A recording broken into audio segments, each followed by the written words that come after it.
We're back for another episode on Third Down Media, where sports media matters. Of course, I am Marc Henry. Hammer in the building, Hammer Media, and my guy Creative Jones on the ones and twos behind the scenes. So we're headed into district play in week 4. We got a couple of big games, but Hammer, let's kind of backtrack a little bit.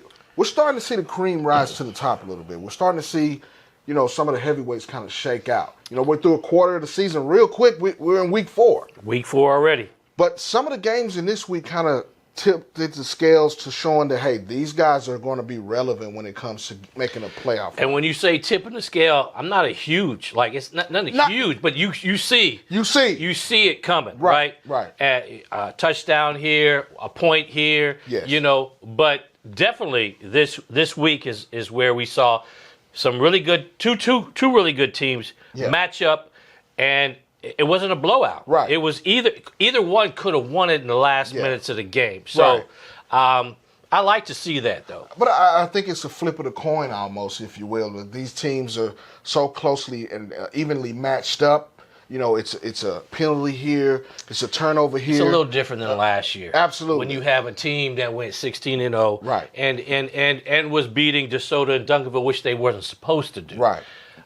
This year, I don't think we quite have that. Now, we do have South Lake that's looking real good. Right. We have Lone Star and we have Olito that's looking real good. Yeah. But that one dominant team, there's several out there. Right. And it's like any given Friday, right. either one could win. Absolutely, man. I think the game that we had our close eyes on was the North Crowley and Denton Geyer game. Yes. Don't look at Geyer's record as a stamp or saying that that's what that team is made of. Two big time games programs that they played. Well, they've been through the gamut, and to come out 1-2, I think that's saying something. I don't want to say it's the same route as SOC, but it's 2 big games that they haven't held. Absolutely. You know what I'm saying? And to go into Alito and knowing that Alito was good, but they weren't. I don't know if they were that good, but they're pretty good. Absolutely. They go into Lancaster and blank a good Lancaster team. 18-0 at Lancaster. Well, Lancaster bounces back and beats a good Hebron team this week. So, you mentioned South Lake. Everybody's kind of, know where South Lake is, and then you got everybody else kind of falling. I agree with that. Yes. I think that South Lake is the clear number 1 in the state of Texas this year in 6A. Yes. Through 3 games. Right. Now, we'll see how the district goes. I mean, they'll be the favorite to win that district. Of course, you got Byron Nelson, who they took care of this week. Right. And you have Trinity looming as well. Right. And that's their only 2. Right. And then other than that, they're going to go in probably 10-0 going into the playoffs. Absolutely. And it's a matter of that seeding Absolutely. And who's matching up with who. Right. Right. Now, you mentioned Frisco Lone Star. I think, those guys seem to be playing at a high level. You got Trey at quarterback, a sophomore who's playing well. Trey Wright as well. You got Carice Hoyt who's playing awesome as well. This is a team that's looking like, hey, they want to be focused on a run to state coming out of 5AD1. No, I totally agree. I got a chance to see the scrimmage against Ryan. I saw a 95-yard drive at the 5, all the way, 95. Trey, cool, making his passes, going through his progression, not just taking off running. He's managing. He's really doing a great job at quarterback his first year as a sophomore. Right. He did well as a JV last year. We all knew how great he could be, and Absolutely. he is. Right. But no, that team this is the team right here for them. And now we know in the past it's always been down to Ryan and Lone Star. Last 6 years, you've been at the games, Absolutely. I've been at the games. And when I say last minute, either or could have won it, right? Right. And it just happens to be Ryan would win those games towards the end. Right. Lone Star's always had that squad. Absolutely. So this could be the year that they make it all the way. Yeah. Now we know what lurks in the and that's Olito, right? But the thing with that particular game, and if they do meet up, is the pedigree with Olito 12 state championships. Right. They've been there. Right. And it's always seems, because I've seen it several times against Ryan. Absolutely. You have them beat in a minute left in the game, boom. right? I mean, they pull something out and win it. And that's part of that pedigree and them knowing how to win. So I think that's going to be the question, right? Against Lone Star or when they do match up. Absolutely. Then you got to look at the Prosper Eagles and what they're doing. They take care of business in week 1 against a good Westlake team who went down in week 3 and went to H-Town and beat the Atascocita, which is a playoff team down there coming out of the Houston area in 6A. Prosper, this is their year. Braden Armhoff, the quarterback, has been playing phenomenal. Yes. That big offensive line is moving the crowd. Talk about these Eagles. He's got receivers. Everything. And he's got skill players. The defense. Shout out to Jake Johnson and those guys. USC. Devin Allen Jr. is a guy in the 2026 class on the edge that I think people are going to start to know about soon. Right. So I think it's like they all put it together. Right. This is the year for Prosper. They got a new offensive coordinator, Travis Wilson. That was at Lone Star. I think they're putting all these pieces together. And don't be surprised. Absolutely. Don't be surprised if they go deep or they go to state. Well, I'm going to say it now. I think they'll get out of the first round this year, no doubt. No doubt. I'm stamping Prosper as one of those teams that can make a run. We've been talking about them. The perfect storm right now for the Prosper Eagles. Well, if we go back to the 23 class, that had beat North Crowley and went deep and played against Duncanville, right? Right. And then Duncanville went in one state. So I think that particular team right there might be a little bit better. Right. Because I think. How about deeper?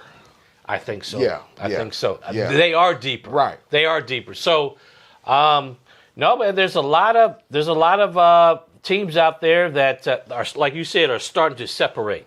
Yeah. So. Right. And then, we got to look at the Duncanville Panthers. Even though they've played one game, that was a crucial game in week 2 against South Oak Cliff. 35-28, but Max Denson, the junior quarterback, he came out and he played well, got his guys involved, used his legs. I think you see the recipe for success is going to be what they got to do offensively is keep the ball in his hands. Arnold, the running back, played well. He's only a sophomore. The defense is going to be one of the best in the state of Texas. We know that. Yes. With KJ Ford, Landon Barnes, Braylon Edwards, and those guys. They got a big one this week, which we've talked about with Waxahachie. We'll get to that in a minute. Yes. But they've kind of separated themselves as a contender as well. And then, if they didn't, we would be asking questions, why not, right? It's just every year that's where they are. Right. So, no, I totally agree. I mean, and again, SOC puts themselves on that path of playing those teams. Absolutely. And comes out down just a touchdown. Right. And we talked about it. Those really good teams are playing, but it's close games. It's not blowouts like it kind of was last year, in some regard. Right. Right. Well, I think these teams that win these close games are usually the teams that advance in the playoffs. And we're talking about the close games. North Crowley and Geyer 28-27, a thriller.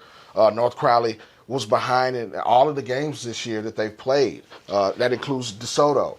That includes, Geyer. But they seem to find a way, that coaching staff, shout out to Coach Gage, Coach Harris, Coach White, and those guys over there, Coach Russell, they do a heck of a job in getting these kids ready. Yes. This is the recipe for success. Now, it's not going to be the thrilling stuff with Gibson and all those guys last year. It's going to be tough, hard-nosed football, which is what they're bred for. Yeah, I totally agree. And like you said, I have to give a shout-out to the coaching staff. Anytime you're in tight situations like that, you gotta know how to handle your team, right, and get them focused on that point, and they've definitely done that. Absolutely. You brought up South Oak Cliff. This week they got a big win over a 6A program that will be a playoff team in the Longview Lobos, 20-17. Very close game. This is a very good Longview team as well. Yes, and like I said, we've been saying it all, broadcast is that. Everything has been close, and some really good teams, like some of the best, and it's a field goal here, it's 1 point here, it's a touchdown here. Right. There's no one extending that to a touchdown lead. Absolutely. So, and like you said, Longview has a really good team. They have a really good team. And you got to throw in the Louisville Fighting Farmers. My guy, shout out to Trey Williams, Trajan Mueller, Tanel Hill and those guys over there, Xavier Fleming. They played well these first 3 weeks. They're undefeated. Yeah, they went to Rockwall, and which is no easy feat to go into Rockwall and to come out with a win, 28-21. Right. So no, it's going to be interesting because it's going to be Geyer and Coppell and Louisville and other people, Hebron, and also, but I don't want to leave out other teams, but that's going to be a real interesting mix right there. Who kind of a top-heavy district. Yes. Yeah. Yes. So that's going to be interesting because, coming up that Louisville game last year, they got Geyer over there. They're coming into to Geyer. It's going to be really interesting. Absolutely. So I'm looking forward to it. Well, you can't forget the Allen Eagles. Shout out to my guy Caleb Smith. Woo. I got it on good word that he had a couple of touchdowns against Rock Hill. Don't kick to him, right? I'm here. Don't kick. Hey, they call him the Jet for it. I'm here. Don't kick to the guy. Hey, it's a soft spot right now, man. It's a soft spot right now, man. Hey, Jones is in the building with it. But listen, Allen is one of those teams that's kind of hovering on, because everybody's talking about South Lakers. I'm talking about Duncanville and 6A. Right. Everyone's talking about North Crowder. But Allen's slowly building something. Yes. No, I mean, they have the quarterback that was at McKinney last year. They have a couple guys that weren't there or unhealthy last year. They're back, and so they have a solid defense. Yeah. So I think I might have to go on the record and say that Allen is back. Hey, that's a tough place to play as well. If you've ever been to a home game over there when the Eagles are playing, that's a ruckus crowd. That stadium be rocking. Absolutely. Hey, when you got like 1,000+ band members, they do have the biggest band in the nation. Absolutely. Yes. But I mean, hey, the Eagles are soaring high. And then listen, shout out to the Walnut Grove squad. Shout out to my guy Cam Newton. Been a monster. I think he's one of the best, I'm going to say it, 2026 rushers so far this season. College coaches, you got to go look at this guy. You have to check him out. You got to go check him out. He's an old school runner. Absolutely. He's patient. He looks for his hole. But look, he's gone. When he's gone, he's gone. You can't catch him. Great receiver as well. Hands. So, like he said, check him out. Absolutely. Hayden Cooley's been playing well. Hatcher on the defense. Yes. I'm going to butt in. He chasing back-to-back 2,000-yard seasons. Oh, let's say it again. He's well on his way. He is chasing back-to-back 2,000-yard seasons. Hey, we're going to have to get with our research and see who was the last person that did a back-to-back 2,000. I don't know. Well, I think that he's already, headed towards that. The first week he was over 200. I think week 2 he had 194 and a couple tutties. And this week he balled out as well. He's setting the standard for what Walnut Grove is going to have in the future. Yes. By his play. And then you got Hayes Hagney, Cool Common Collective, running the show. Yes. I think that Walnut Grove, right now is in 5AD2. You got to look at these guys as a contender. They put up 70 the first game, against Smith, and then they put up 50, I think, the following week, and then this week they put up 49 with a goose egg. So, defense is better. Those guys are getting after it, and then the offense is clicking. He's starting to, he knows his guys who to go to. Right. And that big offensive line is moving the crowd. Yes, and I totally agree. So, Cam, this is a Cam show. Absolutely. Shout out to my guy Cam Newton. Hey, let's go sit down south a little bit. We're going to talk about this big game, but you got to give some love to the Waxahachie Indians real quick. Shout out to Coach Tollison and company over there. They're undefeated right now. I got an opportunity to see them against Coppell. Weather today or delay and this and that, but they didn't. We only played a half, but it was 17-16, and I got to say, don't kick the ball to our boys. Cole and Brown. They took 2 back. Yeah. So just letting you know right there, they have the power. Right. And their defense looked really good. Yeah. So that momentum, that win against Forney, which, hey, that was a big win right there. Big win. And then the number that they put up against them. Right. And then they win that game against Coppell, a close-fought game right there. Right. Going into Duncanville, that momentum. Right. And then playing it at home. Right. So I will be there, by the way. Absolutely. We'll both, Third Down Media will be in the building. I will be there as well. Let's talk about that game. We touched on it a little bit already. Duncanville's 1-0. Waxahachie's undefeated. There's a reason that both of these teams are probably, when you look at some of the things coming in preseason, they were, some people are picking Hatchie, some people are picking Duncanville, just because they're breaking into a new signal caller. But we know that Max Denson can get it done. Yes. But they're in Hatchie. In Hatchie, that's a big deal. Off of 287. Yes.